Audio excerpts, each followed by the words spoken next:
Hey guys! Tonight we begin with a barrel being rolled off a supply wagon somewhere in Flanders in 1643. The barrel contains ale, though calling it ale might be generous. It has been watered down to roughly half its original strength, cut with whatever liquid was available at the supply depot, and it tastes like someone washed their socks in beer and then diluted the result. The soldiers who gather around this barrel do not complain. They hold out their cups and receive their ration with something approaching gratitude because this thin, sour, barely alcoholic liquid represents one of the most sophisticated pieces of military technology their civilization has developed. This is not a story about getting drunk. This is a story about how watered ale kept armies functioning in an age before clean water, refrigeration, or germ theory, and why the specific strength of that ale was calibrated with more precision than the muskets the soldiers carried. The fundamental problem facing every pre-modern army was not enemy soldiers. It was water. Humans require approximately 2 liters of fluid per day under normal conditions, and soldiers on campaign in summer heat might need 4 liters or more. An army of 10,000 men requires at minimum 20,000 liters of drinkable fluid every single day, and that number multiplies when you add horses, camp followers, and the simple reality that soldiers performing hard physical labor in hot weather drink far more than sedentary civilians. Finding 20,000 liters of clean water every day while marching through territory that has already been stripped by foraging parties, contaminated by human and animal waste, and potentially poisoned deliberately by retreating enemies is not merely difficult, it's essentially impossible. Before we continue, let me ask you something. If you're the kind of person who finds yourself watching videos about military logistics and historical beverage technology at whatever hour it is where you are, you have found your people. Consider subscribing if you want more of these explorations of how seemingly mundane details shape the course of history. I would love to know what time it is where you are and what brought you to this particular topic tonight. Is it the military history, the food and drink angle, simple curiosity about why our ancestors were constantly slightly drunk? Tell me in the comments, because I genuinely read every single one. The solution that European armies developed over centuries was to substitute alcoholic beverages for water whenever possible. Wine in the south, beer and ale in the north, spirits in smaller quantities everywhere. These beverages solve the water problem in multiple ways. The fermentation process killed many of the pathogens that made water dangerous. The alcohol content further inhibited bacterial growth, giving the beverages longer shelf life than plain water. The brewing and winemaking processes typically involved boiling, which sterilized the liquid even before fermentation began. And the taste, however poor, masked the flavors of contamination that might make soldiers refuse to drink water they desperately needed. But there was an obvious problem with using alcohol as the primary beverage for fighting men. Drunk soldiers can't fight. They can't march in formation. They can't maintain discipline. They can't respond to orders. They can't aim weapons or wield them effectively. An army of drunk men is not an army at all, but a disorganized mob waiting to be slaughtered by any enemy sober enough to exploit their condition. The challenge facing military commanders was therefore precise. Provide enough alcohol to keep the water safe while avoiding enough alcohol to impair function. The solution was watered ale, and the technology behind it was more sophisticated than it might appear. The standard military ale ration in most European armies of the early modern period contained somewhere between 2 and 4% alcohol by volume. This is considerably weaker than modern beer, which typically ranges from 4 to 6%, and dramatically weaker than the strong ales that civilians might drink in taverns, which could reach 8% or higher. The military strength was achieved either by brewing weak ale intentionally, using less grain and shorter fermentation times, or by diluting stronger ale with water at the point of distribution. Both methods were common, and both had advantages and disadvantages that quartermasters debated with the intensity that modern logisticians bring to fuel efficiency calculations. Brewing weak ale from the start produced a more consistent product with better keeping qualities. The fermentation was complete, meaning all available sugars had been converted to alcohol, leaving nothing for spoilage organisms to feed on. The flavor, while thin, was at least uniform and recognizably beer-like. The disadvantage was that weak ale had to be brewed specifically for military use, requiring dedicated brewing capacity that might not be available during rapid mobilizations or in theaters of war far from established infrastructure. Diluting strong ale at the point of distribution allowed commanders to use whatever ale was locally available, purchasing or requisitioning civilian stocks and cutting them to military strength. This was logistically simpler, but introduced quality control problems. The water used for dilution might itself be contaminated, negating the safety benefits of the ale. The dilution process created opportunities for corruption, with unscrupulous quartermasters cutting the ale more than authorized and pocketing the difference. And the resulting beverage was often unstable, developing off flavors and potentially spoiling faster than purpose-brewed weak ale. The English military developed particularly detailed regulations around ale strength and ration quantities. A soldier in the Tudor period was entitled to 1 gallon of ale per day, a volume that sounds enormous until you consider that the ale was essentially flavored water with minimal alcohol content. At 2% alcohol, a gallon of ale contained roughly the same amount of ethanol as 2 modern pints of regular beer, spread across an entire day of drinking. This was enough to maintain a mild background level of intoxication that soldiers of the era considered normal and even necessary, but not enough to impair function in any meaningful way. The psychological dimensions of this mild intoxication deserve serious consideration. Soldiers facing the possibility of violent death needed something to calm their nerves without destroying their capacity to respond to that violence. Watered ale provided exactly this, a gentle sedation that took the edge off fear without eliminating the fear response entirely. The men who drank their morning ration and marched toward enemy positions were not drunk in any meaningful sense, but they were not entirely sober either. They occupied a middle state that their culture had developed specifically for the purpose of enabling ordinary men to do extraordinary and terrifying things. The word courage itself comes from the Latin cor, meaning heart, and the association between alcohol and courage is ancient. Liquid courage, we still call it, the drink that gives men the heart to face what they would otherwise flee from. But the medieval and early modern understanding of this relationship was more nuanced than simple drunkenness. They recognized that too much alcohol destroyed courage rather than creating it, transforming men into stumbling, weeping, or raging versions of themselves, incapable of the controlled aggression that combat required. The goal was enhancement, not transformation, a braver version of the same man, not a different man entirely. The brewing technology of the period had reached considerable sophistication in calibrating alcohol content for different purposes. Brewers understood that the amount of grain used, the duration of mashing, the temperature of fermentation, and the length of aging all affected the final strength of the product. They could produce ales ranging from essentially non-alcoholic small beer, given to children and invalids, through standard drinking ale, to powerful strong ale intended for special occasions.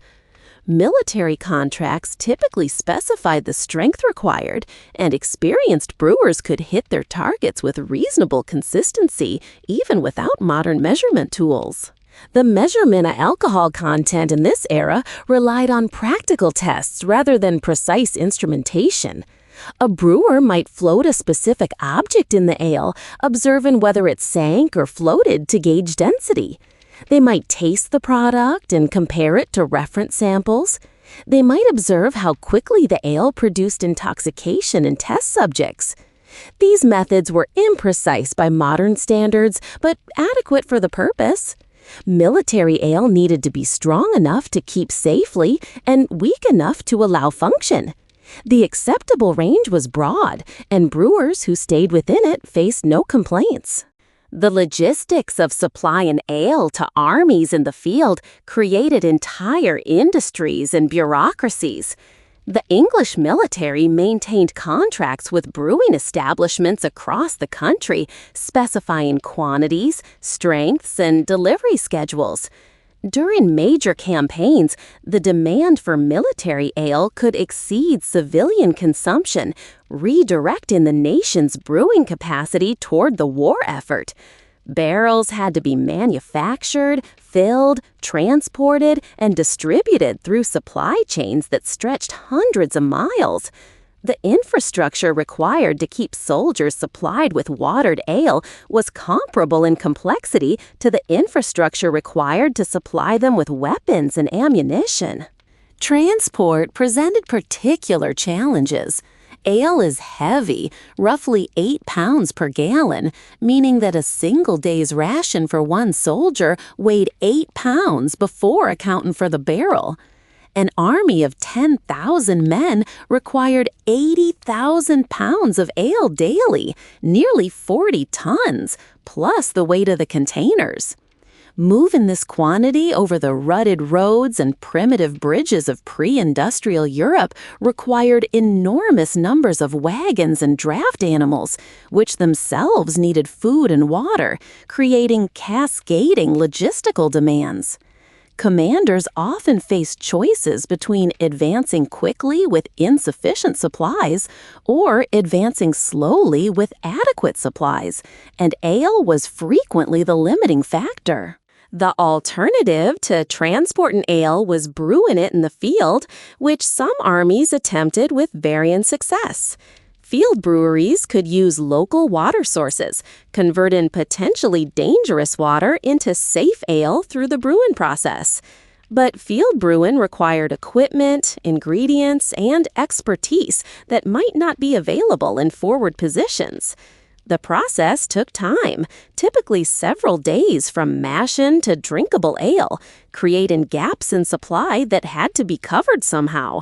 And the quality of field-brewed ale was inconsistent, dependent on whatever grain and water happened to be available and whatever skill the assigned brewers happened to possess. Some commanders solved the supply problem by encouraging soldiers to forage for their own beverages, raiding civilian cellars, and capturing enemy supplies.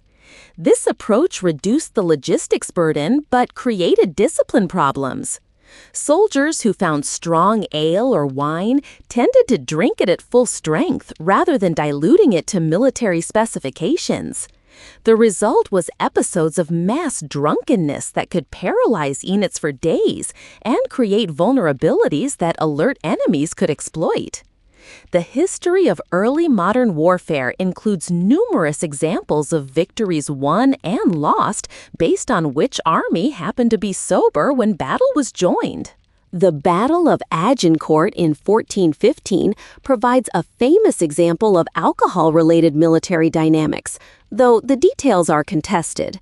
English soldiers had been suffering from dysentery during their march through France, a condition caused at least partly by contaminated water. The French army, better supplied and operating closer to their bases, had access to superior provisions, including wine. Some accounts suggest that French confidence in their numerical superiority led to excessive drinking the night before the battle, while the sick and demoralized English were too miserable to indulge. When battle came, the French were allegedly hungover, while the English were grimly sober, contributing to one of history's most surprising military upsets. Whether this account is historically accurate or English propaganda, it reflects the genuine military concern about the relationship between alcohol and combat readiness. Commanders who could maintain the delicate balance of adequate supply without excessive consumption held a significant advantage over those who could not. The discipline required to drink watered ale when stronger beverages were available, to save the good wine for after the battle rather than before it, to trust that the quartermaster's thin ration would keep you alive even if it didn't make you happy, this discipline was as military as any drill or formation. Armies that maintained it won battles. Armies that lost it lost battles. The naval equivalent of watered ale was grog, the mixture of rum and water that became standard in the British Royal Navy during the 18th century. Admiral Edward Vernon, nicknamed Old Grog for the grogram coat he wore, ordered in 1740 that sailors' rum rations be diluted with water to reduce drunkenness while maintaining the preservation and psychological benefits of alcohol. The mixture was controversial among sailors who preferred their rum straight, but it represented the same principle that had governed military ale for centuries. Enough alcohol to matter, not enough to impair. The rum ration itself had replaced beer as the standard naval beverage because beer did not keep well on long voyages. A barrel of ale might last a few weeks before spoiling, while rum could survive years in a ship's hold without degradation. The higher alcohol content of rum, typically 40% or more, meant that smaller quantities could achieve the same preservation and psychological effects as larger quantities of ale. A sailor's daily rum ration of half a pint, diluted with water to make a quart of grog, provided comparable alcohol content to a soldier's gallon of watered ale, while requiring far less storage space. The chemistry underlying these preservation effects was not understood in the modern sense, but practical observation had established the relationships clearly. Beverages with higher alcohol content resisted spoilage longer. Water drawn from questionable sources became safer when mixed with alcohol. The taste of contamination, whether from biological or mineral sources, was masked by the flavor of fermentation or distillation. These observations, repeated across centuries of military experience, had created a body of practical knowledge that functioned even without theoretical understanding of bacteria, fermentation chemistry, or alcohol's antimicrobial properties. The caloric contribution of ale should not be overlooked in understanding its military value. A gallon of watered ale at 2% alcohol contains several hundred calories, a meaningful contribution to the diet of soldiers who were frequently underfed. The carbohydrates remaining after incomplete fermentation, the proteins from the grain, the various nutrients extracted during brewing all provided nutritional value beyond simple hydration. Soldiers drinking their ale ration were not just drinking, but eating, receiving sustenance that supplemented their often inadequate solid food rations. The cultural expectations around military drinking created their own dynamics. Soldiers expected their ale ration and resented any reduction or substitution. Mutinies sometimes occurred over ale supply failures, with men who would accept hunger, fatigue, and danger drawing the line at sobriety. The daily ritual of receiving and consuming the ration provided structure to military life, a predictable pleasure in an environment of constant uncertainty. Commanders understood that the ale ration was as much about morale as about hydration, and they allocated supply priority accordingly.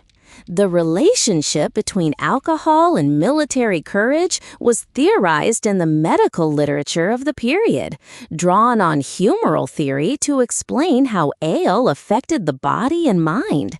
Ale was considered warming and moistening, qualities that counteracted the cold fear that gripped men facing death. The warmth spread through the body, loosening tight muscles and calming trembling hands. The moisture prevented the dryness of mouth and throat that accompanied terror.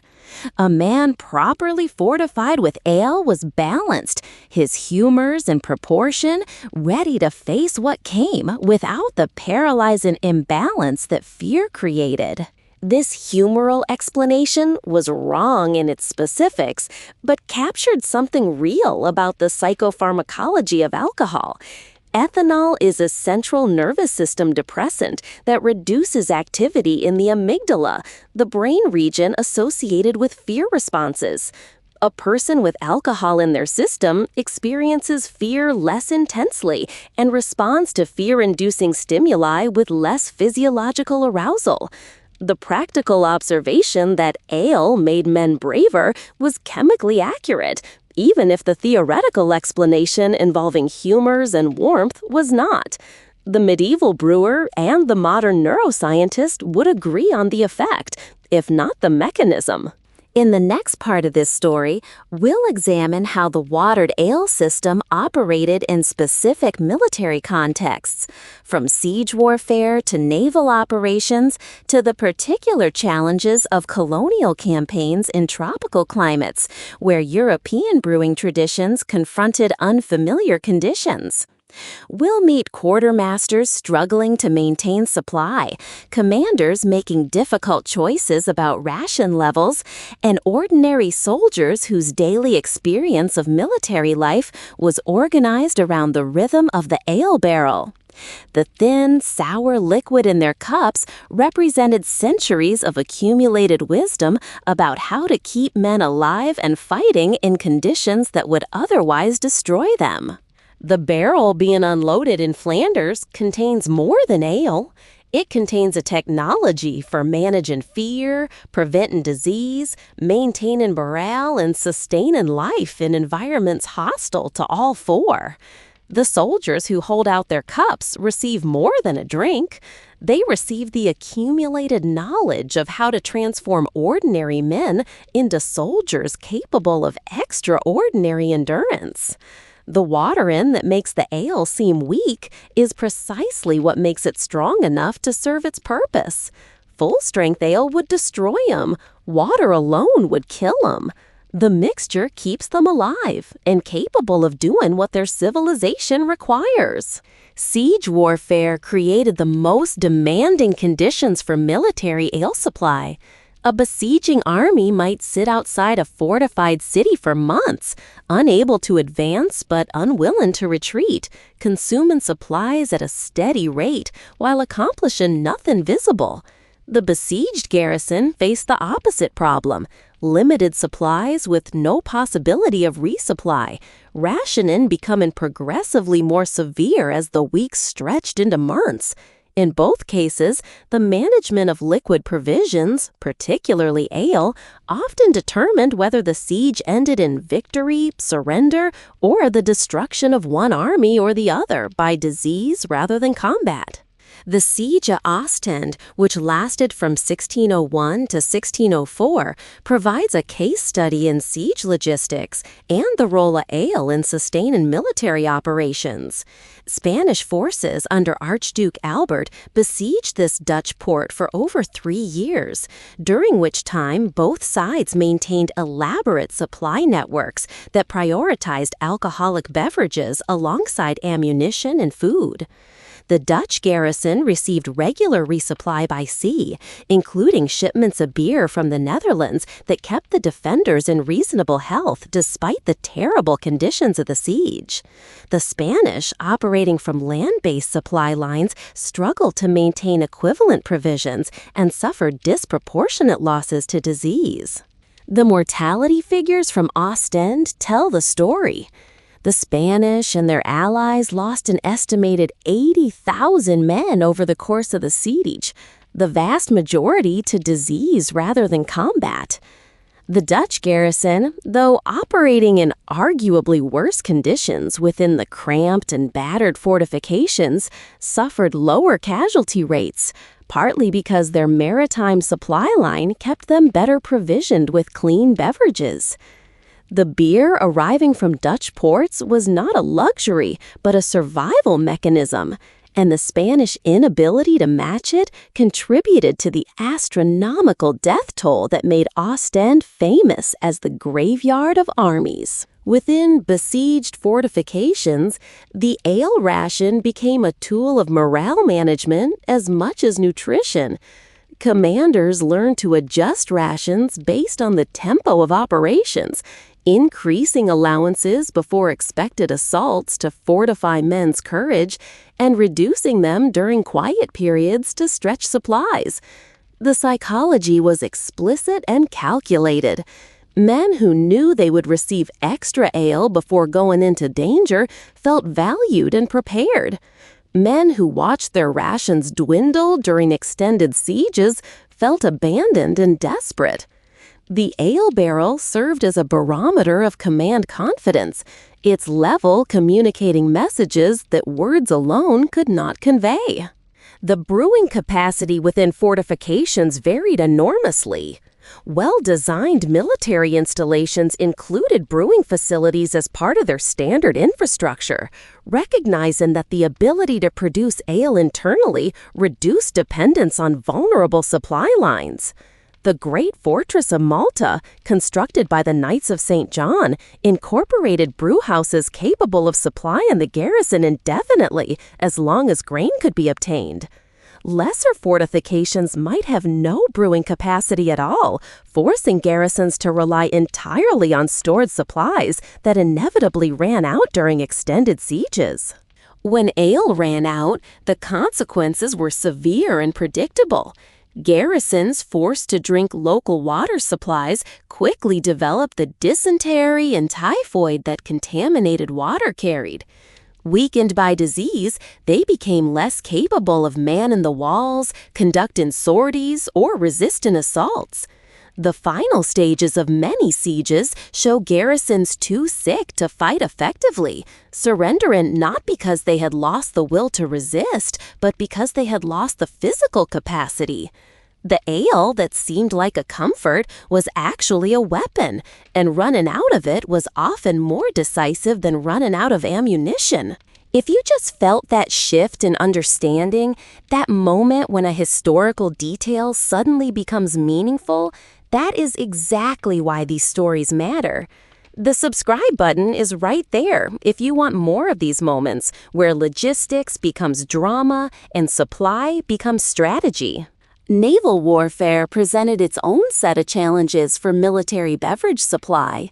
Ships at sea for extended periods could not resupply except at friendly ports, and the wooden hulls and tropical climates of many naval theaters created conditions that accelerated spoilage.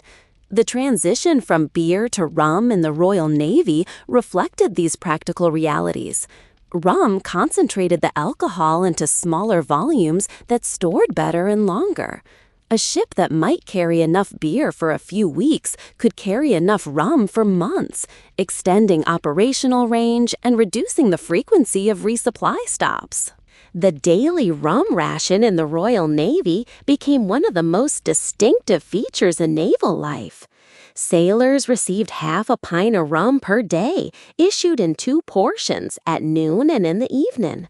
The noon issue was mixed with water to produce grog immediately before distribution, preventing sailors from hoarding their ration and drink it all at once.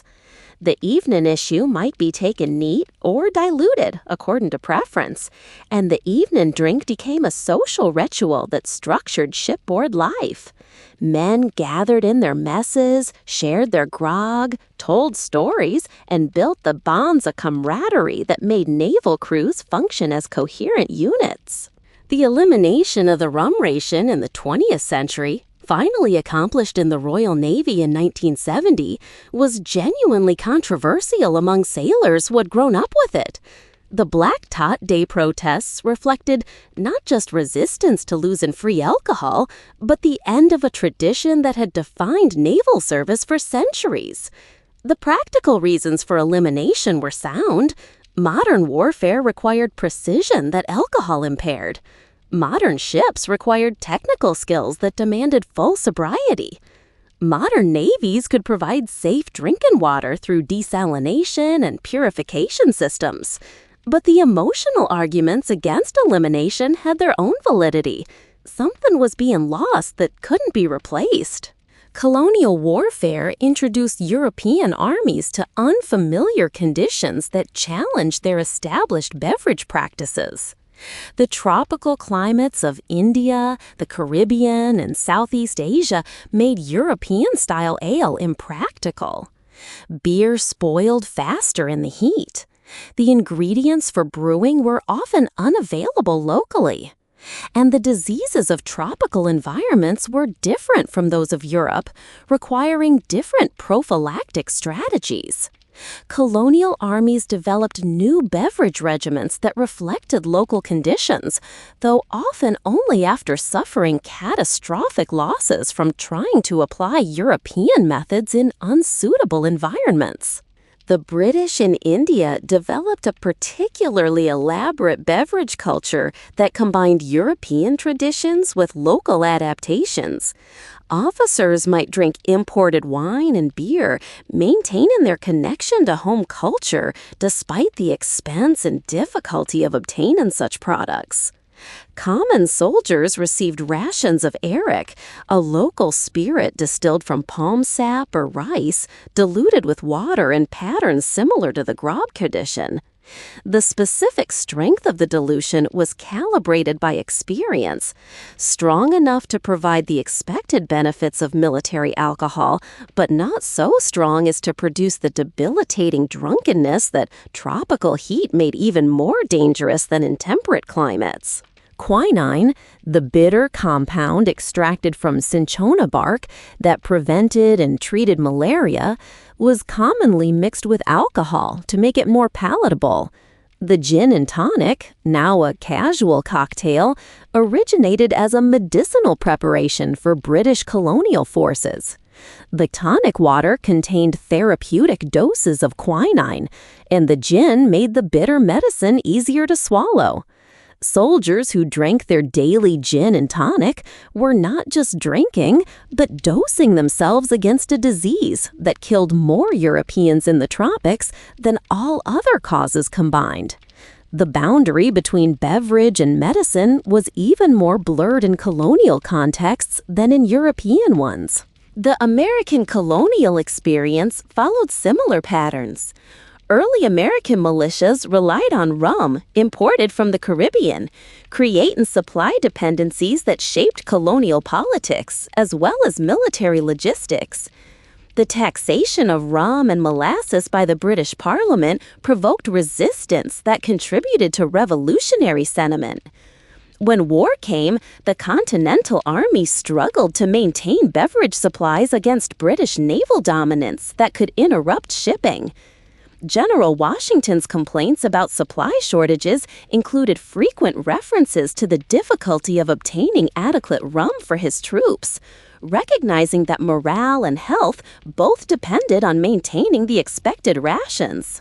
The transition from rum to whiskey in American military culture reflected the development of domestic distilling industries. As frontier settlement expanded and grain became more abundant than imported molasses, American distillers shifted toward whiskey production. The military followed this economic transition, with whiskey gradually replacing rum as the standard military spirit. By the Civil War, the Union Army issued whiskey rations that served the same purposes once served by watered ale: hydration, preservation, morale, and courage. The specific beverage changed, but the underlying function remained consistent. The Civil War provides extensive documentation of military alcohol use on both sides. Union quartermasters maintained detailed records of whiskey distribution, and these records reveal patterns that would have been familiar to Tudor-era ale suppliers. Rations increased before major battles and during periods of hard marching. They decreased during quiet periods when supplies were tight. Commanders debated the appropriate strength of dilution, some favoring weaker mixtures that stretched supplies further, while others insisted on stronger preparations that provided more noticeable psychological effects. The technology had changed, but the principles remained what they had been for centuries. Medical opinion during the Civil War era increasingly challenged the traditional assumptions about military alcohol. Physicians began to recognize that alcohol did not actually prevent disease in the way traditional practice assumed. The germ theory of disease, emerging from the work of Pasteur and Koch, suggested that boiling water was sufficient to make it safe without the addition of alcohol. Surgeons observed that patients given alcohol as a stimulant during operations often fared worse than those treated without it. The medical case for military alcohol was weakening, even as the cultural and logistical case remained strong. The temperance movement that gained strength throughout the 19th century brought these medical arguments into alliance with moral ones. Reformers argued that military drinking was not merely unnecessary, but actively harmful, destroying the health and morals of young men who might otherwise remain sober and productive. Military leaders who had grown up with alcohol rations resisted these arguments, but the cultural tide was turning. By the end of the century, many armies had reduced or eliminated routine alcohol rations, though special issues for medicinal purposes or before combat continued. World War I marked a turning point in military beverage practices across most combatant nations. The scale of industrialized warfare required logistics systems that prioritized efficiency over tradition. Mass-produced water purification equipment could make safe drinking water available at scale, eliminating the preservation rationale for alcohol. The precision required to operate machine guns, artillery, and other technical weapons left no room for even mild intoxication. And the casualty rates of the war created urgent pressure to try anything that might improve soldier effectiveness, including sobriety. The rum ration in the British Army during World War I became a subject of intense debate.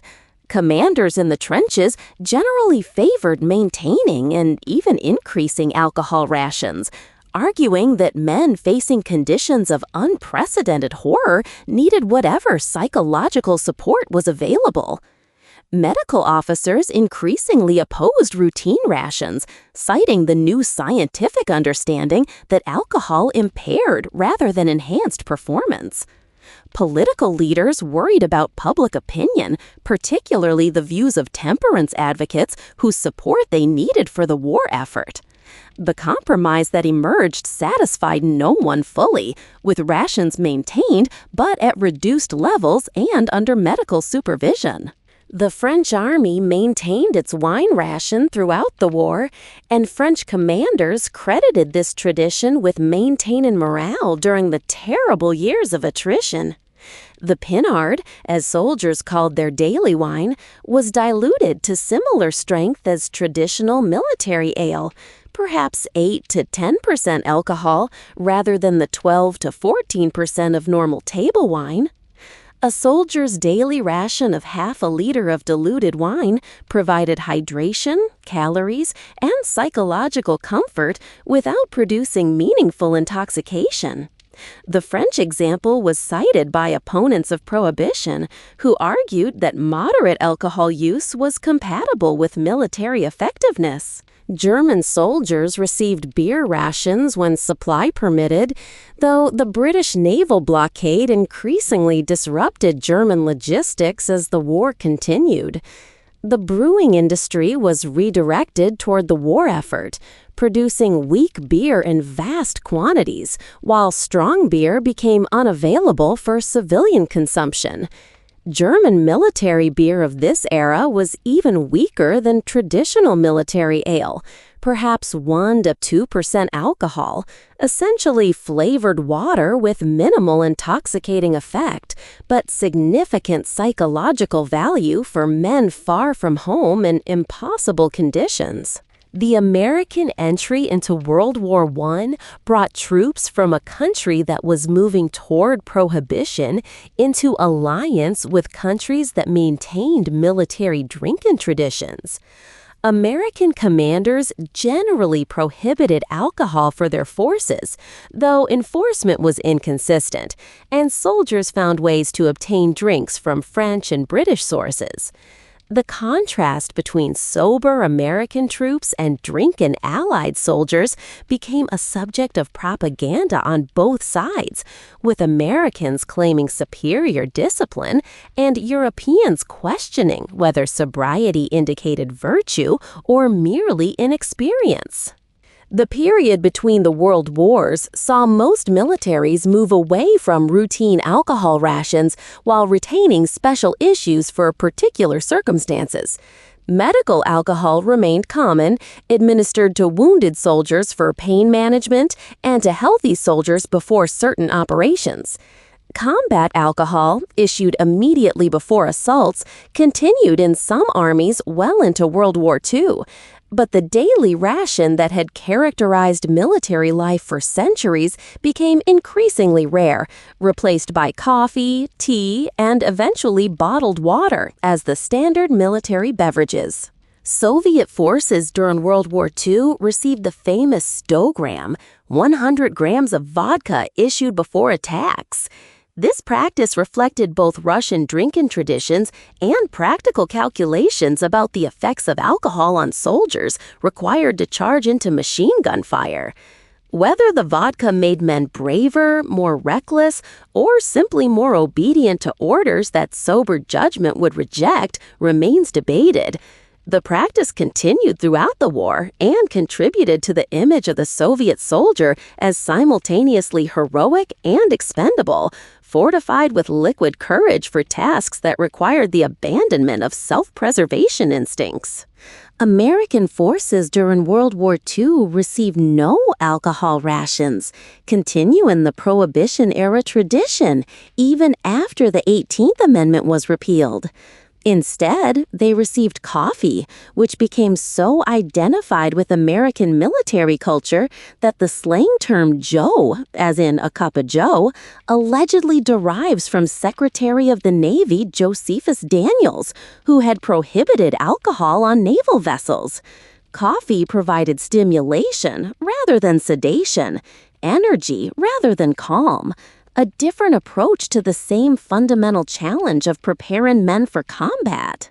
The transition from watered ale to coffee as the military beverage of choice reflects broader changes in how societies understand the relationship between chemistry and human performance. Alcohol sedates, slowing reactions and reducing fear. Caffeine stimulates, speeding reactions and increasing alertness. Modern warfare, with its emphasis on technical precision and rapid response, favors stimulation over sedation. The medieval soldier who needed courage to advance into pike formations has been replaced by the modern soldier who needs alertness to operate complex weapon systems. The beverage has changed because the requirements have changed. In the final part of this story, we'll examine what the watered ale tradition reveals about the nature of military courage, explore the psychological research that has emerged on alcohol and risk-taking, and consider whether the modern rejection of military drinking represents genuine progress or merely the substitution of one set of chemicals for another. The barrel of watered ale in Flanders has given way to the coffee pot in the forward operating base, but the fundamental human challenge remains the same. How do ordinary people find the capacity to do extraordinary and terrifying things? The answer, it turns out, has always involved chemistry, whether the chemistry of fermented grain or the chemistry of roasted beans. The soldiers who drink their morning coffee before patrol are descendants of the soldiers who drink their morning ale before battle. The substance changes, the need persists. And somewhere in the relationship between what we consume and what we become capable of lies a truth about human nature that military history illuminates with particular clarity. Modern psychology has developed sophisticated frameworks for understanding what the watered ale tradition accomplished. The concept of Dutch courage, named for the gin that English soldiers allegedly observed Dutch troops drinking before battle, has been studied extensively in laboratory settings. Researchers have documented how alcohol affects risk perception, fear response, and decision-making under uncertainty.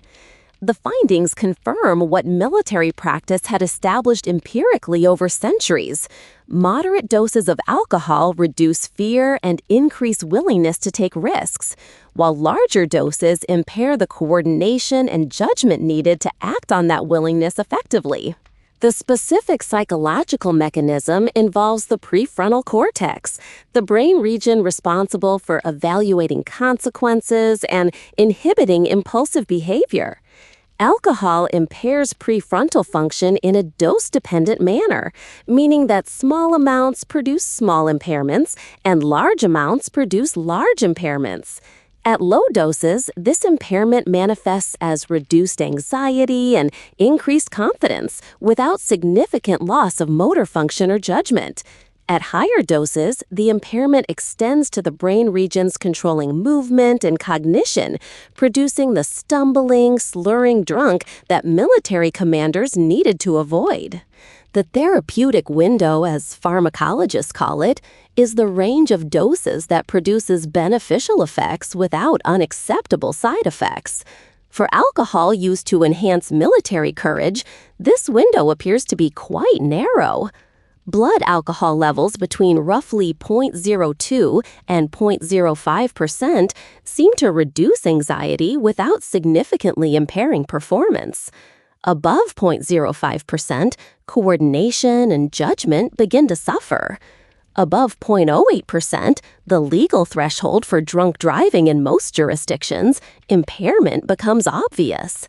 The watered ale that produced blood alcohol levels in the 0.02 to 0.05 range was hitting this therapeutic window with remarkable precision, even without any understanding of the underlying pharmacology. The calculation works out neatly.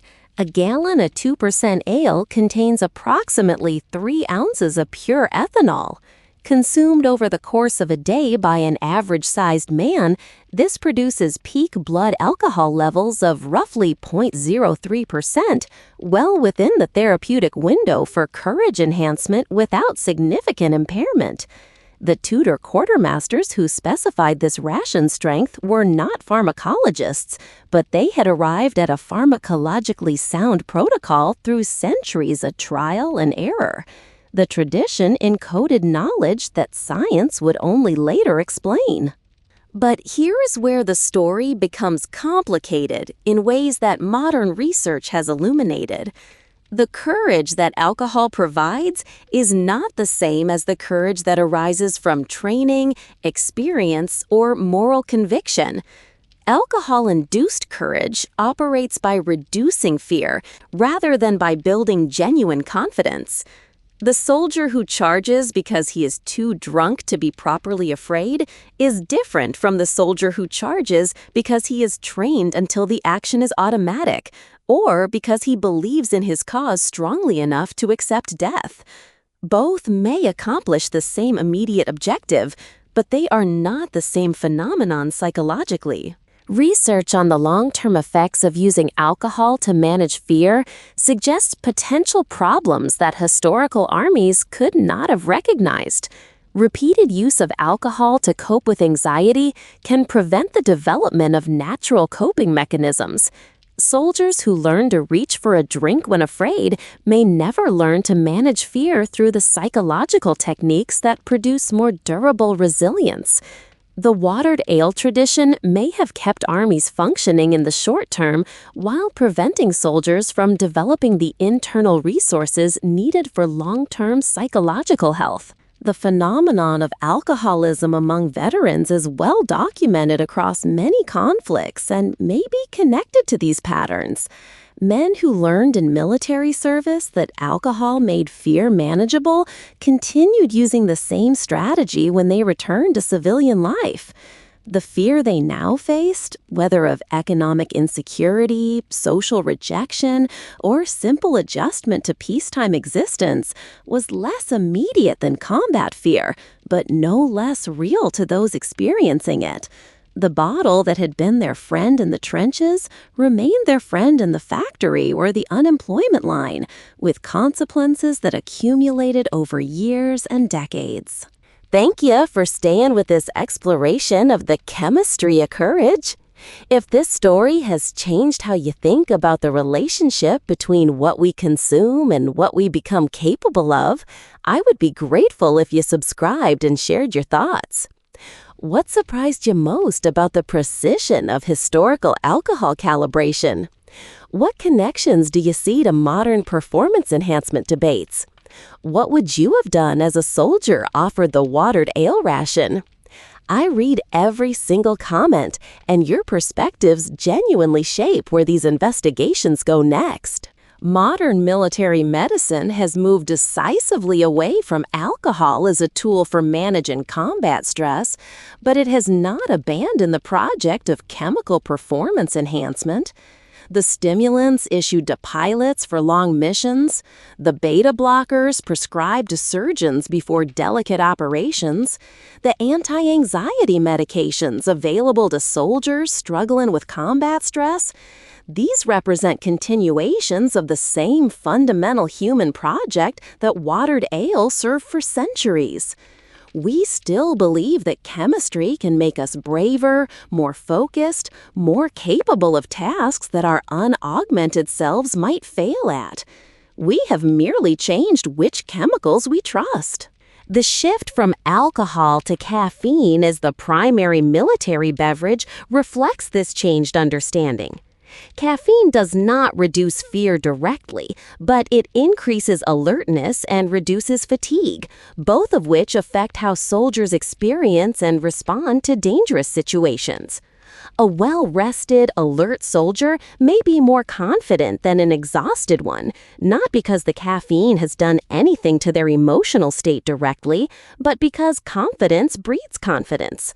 The terrifying moment is less terrifying when you trust your ability to respond to it effectively.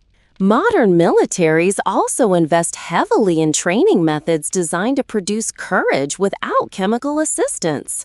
Realistic simulation, stress inoculation, and psychological preparation techniques aim to make soldiers capable of functioning under fire through practice rather than pharmacology. The theory is that soldiers who have experienced simulated combat hundreds of times will respond to real combat with trained reflexes rather than panic. The courage they display is not artificially induced, but genuinely developed through repetition and conditioning. Whether these modern approaches produce better soldiers than the watered ale tradition did is surprisingly difficult to determine. Historical armies accomplished remarkable feats of courage and endurance while consuming their daily rations. Modern armies accomplish remarkable feats of precision and technology while drinking their coffee. Comparing the two requires controlling for changes in weapons, tactics, opponents, and objectives that make direct comparison nearly impossible. What we can say is that both approaches produced soldiers capable of doing what their civilizations required of them, whatever that happened to be. The persistence of alcohol in military culture, despite official discouragement, suggests that the old patterns run deep. Soldiers continue to drink together before and after deployments, build in bonds through shared intoxication in patterns that echo centuries of tradition.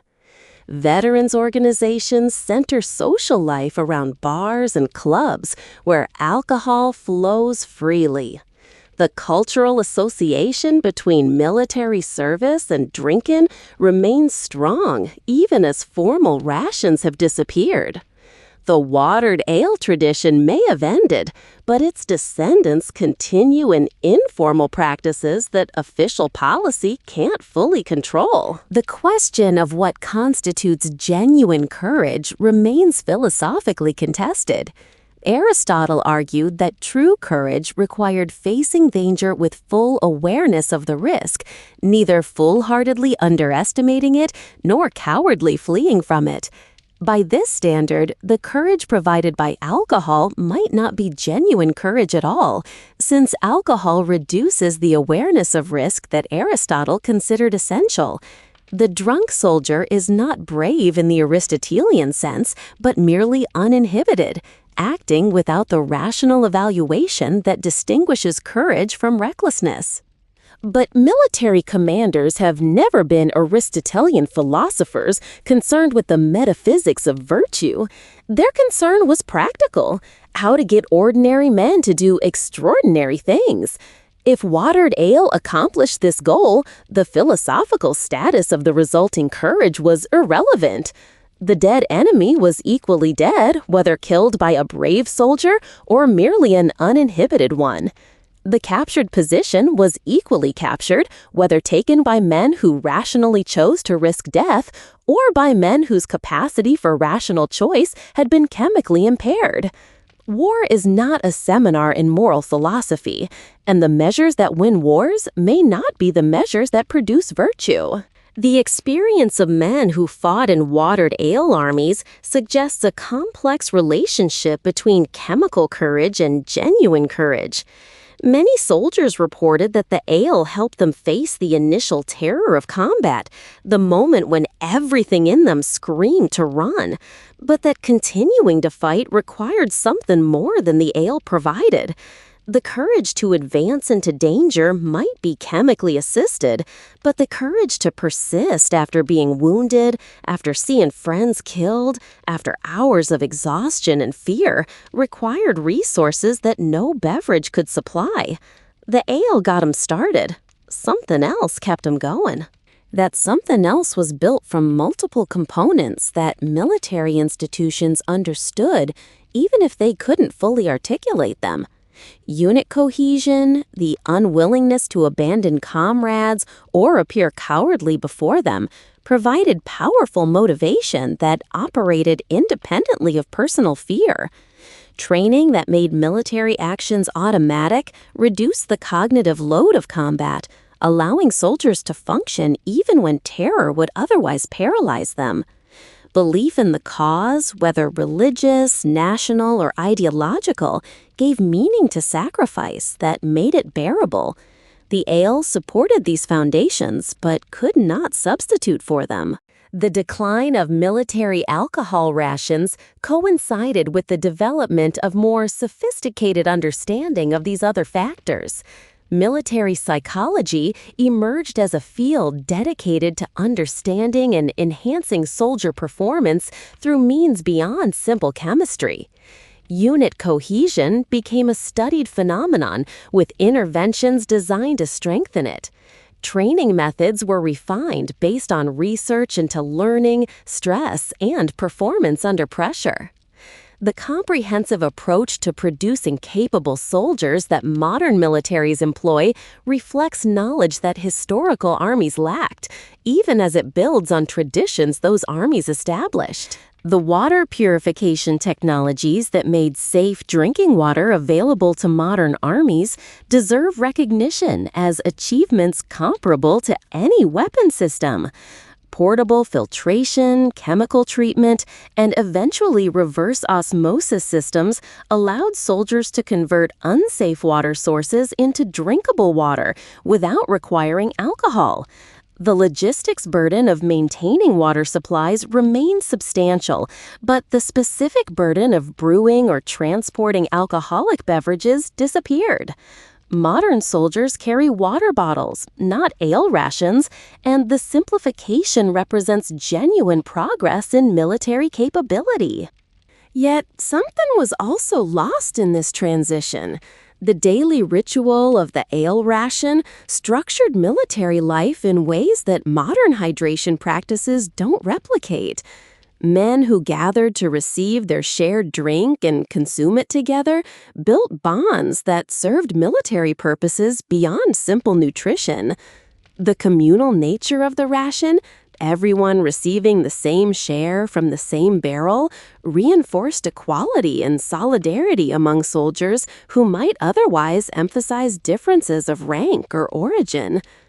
Modern armies maintain cohesion through other means, but the easy camaraderie of the ale barrel represented a social technology whose replacement is less obvious than the replacement of the beverage itself. The story of watered ale is ultimately a story about how civilizations solve problems that exceed any individual capacity to understand.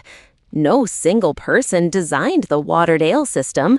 It emerged from countless adjustments over centuries, each quartermaster and brewer and commander contributing observations that accumulated into practical wisdom. The resulting system was sophisticated not because anyone understood the underlying science, but because trial and error had converged on something that worked. The resulting system encoded knowledge that explicit theory would only later recover. This pattern of practical knowledge preceding theoretical understanding appears throughout military history and beyond. People often know how to do things before they know why those things work. The gap between practical and theoretical knowledge can persist for centuries, with practitioners succeeding at tasks that scientists can't explain. The watered ale tradition represents one example of this gap, but hardly the only one. Much of what works in human affairs works for reasons we don't fully understand, and the arrogance of assuming otherwise has led to many failed attempts at reform and improvement. The reformers who campaigned against military drinking in the 19th century believed they understood the situation better than the practitioners they criticized. Alcohol was poison, they argued, harmful to body and soul regardless of dose or context. The military tradition of drinking represented ignorance and vice that enlightened policy would eliminate. They were wrong in their absolute certainty, even if they were right about some of the harms they identified. The tradition they dismissed had encoded genuine benefits that their theories couldn't account for, and eliminating the tradition required finding other ways to provide those benefits. Modern militaries have found those other ways, more or less. Safe water is available, psychological support systems exist, training produces resilience, chemical stimulants maintain alertness without the impairment that alcohol brings. The comprehensive modern approach may actually produce more capable soldiers than the watered ale tradition did, even if direct comparison remains impossible. What is clear is that the modern approach is not obviously superior in every dimension, and that the dismissal of the old tradition as merely ignorant drinking fails to account for what it accomplished. Let me return to where we began. A barrel is being rolled off a wagon in Flanders in 1643. The soldiers who gather around it are about to receive their daily ration of thin, sour, watered ale. They will drink it without enthusiasm, but without complaint, understanding dimly that this unimpressive liquid represents the difference between health and sickness, between courage and cowardice, between an army and a mob. The barrel contains more than beverage. It contains centuries of accumulated wisdom about how to keep men alive and fighting in conditions that should destroy them. The soldiers don't know that germ theory will eventually explain why their ale keeps them healthier than water would. They don't know that neuroscience will eventually explain why the alcohol in their cups makes them braver without making them stupid. They don't know that their descendants will fight with coffee rather than ale, with bottled water rather than beer, with chemical stimulants rather than liquid depressants. They know only that the ration has been issued, that it tastes roughly as bad as it always does, and that tomorrow they may march toward men trying to kill them. The ale will help with that. It always has. The courage they find in their cups is real enough for the purposes they need it for. Whether it meets Aristotle's definition or anyone else's matters less than whether it keeps them moving forward when everything in them wants to run away. The watered ale tradition solved a problem that modern technology has solved differently, but not necessarily better. The problem itself persists. How do you make ordinary people capable of extraordinary things? The answer has always involved chemistry, culture, training, and luck in proportions that vary across eras and armies. The ale was one answer. Coffee is another. Neither is final.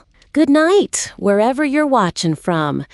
The next time you encounter discussions of military discipline, courage under fire, or the logistics of keeping armies supplied, remember the humble barrel of watered ale and the sophisticated system it represented. The soldiers who drank from it were not drunk. They were maintained at precisely the level of intoxication that their civilization had determined, through centuries of practice, produced the best results. The precision was invisible, but real, encoded in tradition rather than formula, passed down through generations of quartermasters and brewers who understood that the strength of the ale was a matter of life and death. The barrel empties. The soldiers move on. The war continues.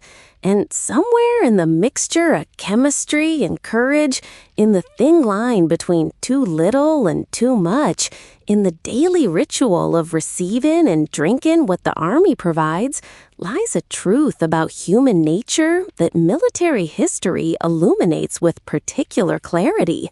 We are chemical beings. What we consume shapes what we can do.